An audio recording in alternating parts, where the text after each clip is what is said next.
Bom, antes de começar, só para lembrar que esses vídeos não são aulas propriamente ditas, e só uns guias para ajudar no curso que eu tô dando, tá? Bom, nas notas e nos livros tem todos os detalhes, etc. Então, o curso, né, é análise complexa e vamos falar sobre funções holomorfas, mas para isso só vamos lembrar, né? Então, o plano complexo é formado pelos pontos da forma x mais y, onde x e y são reais, certo? Tá? Então você pode graficamente, né, ver um número complexo como um ponto do plano, onde x, né, é abscissa e y é ordenada, né? Então nesse caso x, né, é chamada a parte real de z e y a parte imaginária de z, tá? O que acontece? O que acontece é que também você pode, né, somar e multiplicar, né, números complexos da maneira usual, lembrando, né, que esse i, né, esse símbolo, denota a raiz de menos um, ou seja, i ao quadrado é menos um. E aí você define, então, né, o produto da maneira usual, né? Então, ou seja, né, então se você tem, por exemplo, se a gente pega z como sendo, como sei lá, x mais i, y, w como sendo a mais ib, então z vezes w nada mais é do que se você multiplica termo a termo, né? Então vai ficar x vezes a. E aí, quando você multiplicar i y por ib, né, vai aparecer um i ao quadrado, que é menos, então fica menos, né, yb mais i, né? Você coloca i em evidência, então vai aparecer, né, ay mais bx, tá? Então essa é a maneira de você multiplicar números complexos. E aí, né, se o w é diferente de zero, você também pode dividir da maneira usando, sei lá, racionalização, né, por exemplo. Então isso aqui seria, né, seria x mais y sobre a mais ib, né? E, bom, e aí simplesmente você, né, multiplica em cima e embaixo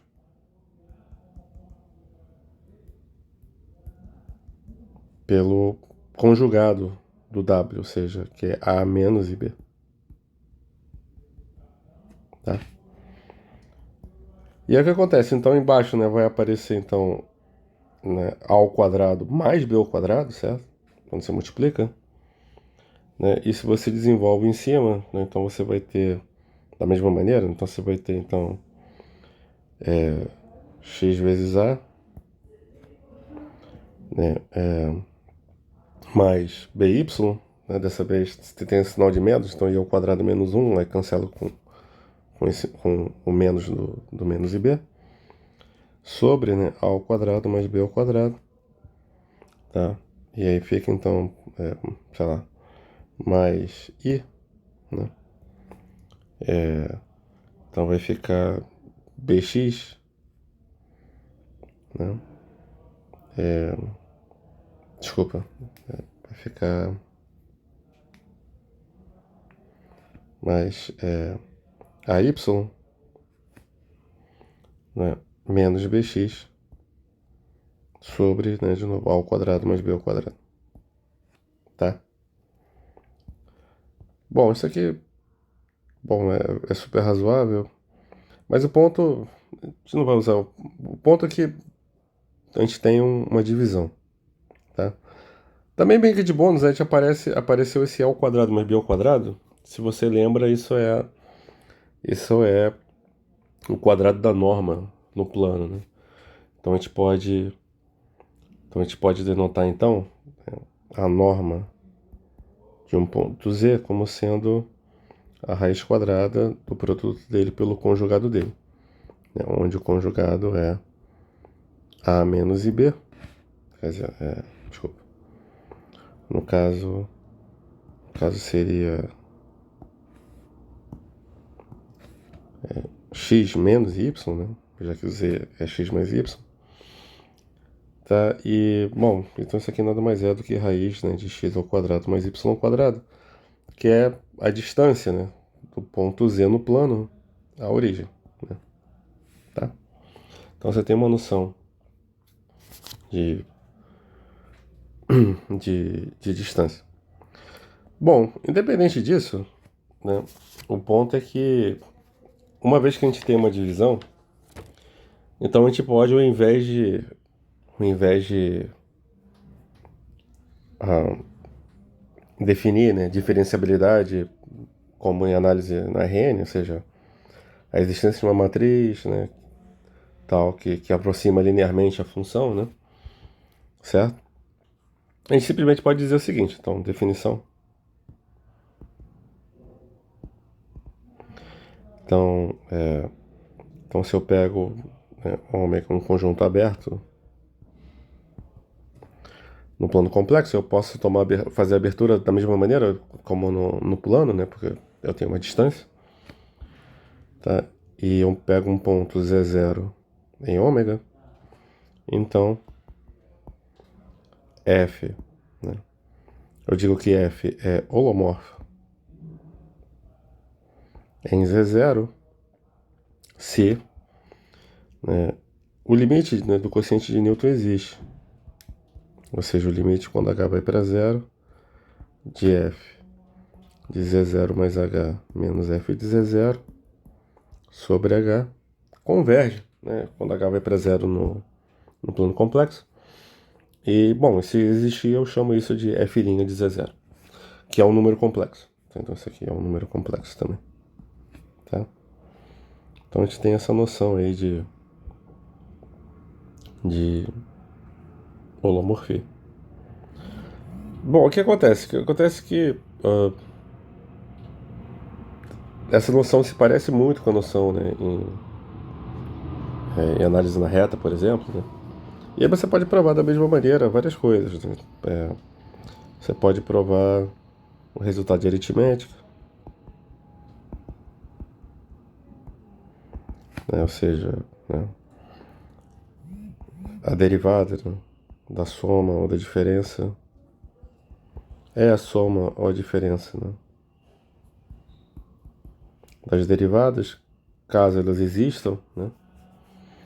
Então, o produto também, né? Ou seja, F por G, né, é holomorfo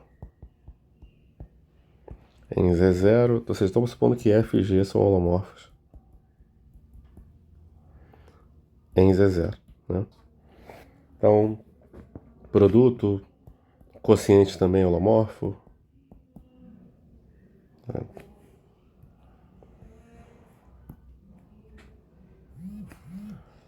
Holomorfo. É claro, né? Se o denominador não se anula, né? Bom, você pode provar a regra da cadeia,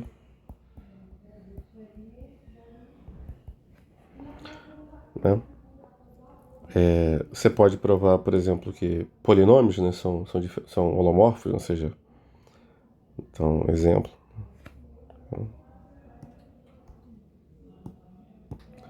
Então, exemplo, né, se P de zero, nossa, esse P tá muito feio. Se P de zero é um polinômio, a n z na n, o n aqui tá meio feio também,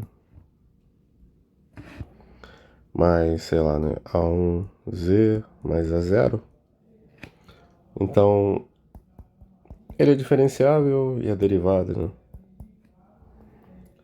é exatamente o que você quer. Então, a n a n, z na n menos 1, até, né, vai ficar, bom, vai aparecer, né, A2Z ao quadrado, então a derivada vai ser 2A2Z mais A1.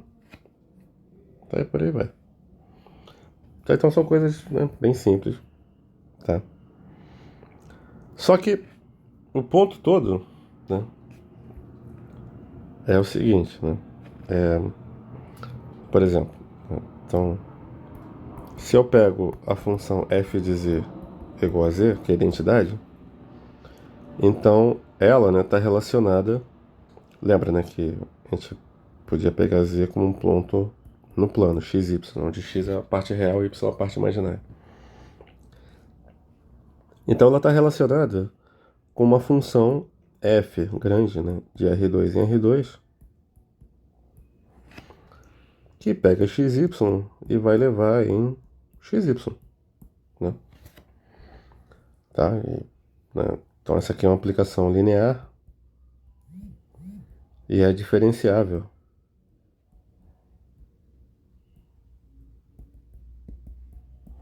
Né? No sentido de R2, né? Onde a derivada é uma matriz, que é a própria identidade, né? É linear. Então aí tudo bem, né?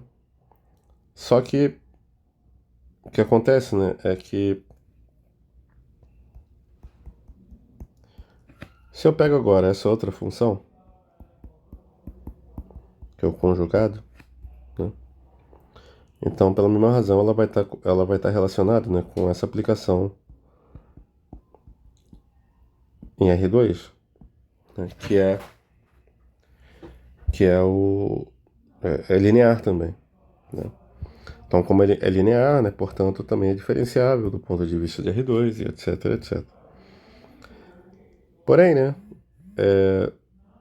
a pergunta é se isso pode ser holomorfo ou não, né? Bom, já que a representação em R2 é linear, será que é holomorfo? Por exemplo, em zero, então pergunta, né, é holomorfo? É holomorfa? Ou, né, talvez, né, em zero? E aí, né, tem que lembrar que quando a gente faz um limite, né, indo para zero, você pode fazer o limite, né, por qualquer curva, né, que se aproxime de zero. Em particular, você pode se aproximar do zero pelo eixo real, né, ou pelo eixo imaginário, tá? Né, pelo eixo x ou pelo eixo y, certo? Bom, então vamos ver. Então o que acontece, né? Se fosse holomorfa, então se existe a derivada, ela deveria ser, né, o limite deveria existir em para em qualquer direção que você se aproxime de zero. Então por um lado, vamos tentar se aproximar, ou seja, né, lembra, né, H, né, é H1 mais IH2, né, ele vai convergir para zero, só que dessa vez vamos se aproximar pelo eixo real, ou seja, vamos supor que H2 é constante igual a zero, tá? Então se existisse, né, então a derivada seria, né, o limite quando o H1 vai para zero, certo? De quem, né? Bom, apareceria f de 0 mais h, que é f de h. Só que f de h é h bar. Bom, vou colocar aqui. Então ficaria então f de 0 mais h menos f de 0 sobre h. E isso seria o limite de h barra. Bom, f de 0 é 0 sobre h. Isso aqui seria o quê, né? Bom, como h2 é constante igual a zero, então isso aqui seria h1 sobre h1, né? Porque h2 é 0. E, portanto, isso aqui seria 1, né? Só que, só que por outro lado, se o limite existisse, ele também tem que ser, ele também tem que dar o mesmo valor, né? Por, quando me aproximo de zero, né, por outra direção. Por exemplo, eu posso fazer aqui h, né, de novo, que é H1 mais IH2, se aproxime de zero, só que dessa vez com H1 constante igual a zero, ou seja, me aproximo pelo eixo imaginário, né? E aí, de novo, então, né, a derivada no zero deveria ser o quê, né? Deveria ser, então, vamos repetir aqui, né? O limite quando H2 vai para zero, né? Do H barra sobre H, só que dessa vez, né, o H barra é quem? O H barra é menos IH2. E o H é IH2, né? E esse aqui, então, é menos 1, certo? Então, como o valor, né, é diferente, a conclusão, né, é que o limite não existe, né? Ou seja, a conclusão, né, é que a função conjugado não é holomorfa.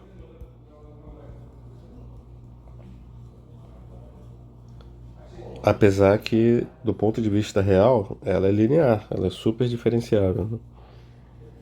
Tá? E então, o fato de a gente ter, né, uma divisão, né, no plano complexo e conseguir, né, imitar, né, a derivada do ponto de vista quociente de Newton, nos dá uma noção de diferenciabilidade, que é a holomorfia, porém ela é muito mais forte que a holomorfia, né, do plano, de R2, né? Quer dizer, ela é muito mais forte que a diferenciabilidade de R2. E, bom, e aí a pergunta, né, tá, seja, então quais são as condições, né, para que uma função de R2 em R2 seja holomorfa quando vista como uma função complexa, tá? E, e a ideia, né, vai ser tentar imitar o cálculo desse exemplo numa situação mais geral, tá? E, bom, isso a gente vai fazer depois.